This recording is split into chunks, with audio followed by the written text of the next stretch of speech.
Angkatan bersenjata Rusia merilis rekaman penyerangan drone peledak pada kendaraan tempur Ukraina.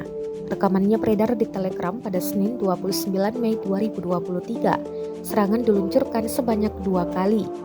Hantaman drone pertama di depan roda membuat ledakan serius pada kendaraan militer Angkatan bersenjata Ukraina.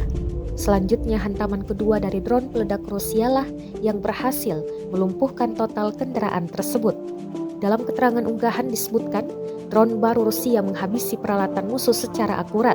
Sayangnya, lokasi penyerangan Rusia kali ini tidak dirincikan jelas. Kendati demikian, rekamannya telah menuai berbagai komentar dari warganet.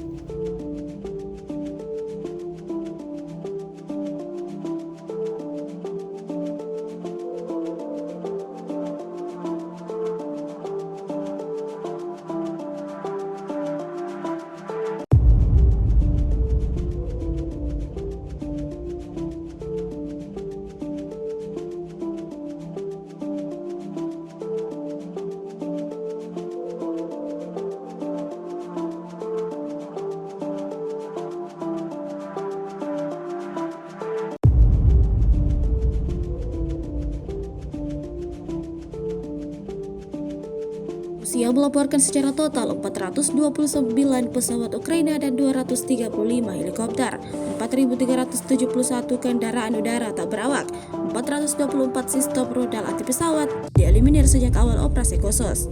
Sementara dari kubu Kiev, Kementerian Pertahanan Ukraina merilis 430 tentara Rusia dieliminir dalam sehari terakhir. Total 207.030 prajurit Federasi Rusia meninggal sejak awal konflik hingga hari ke-460.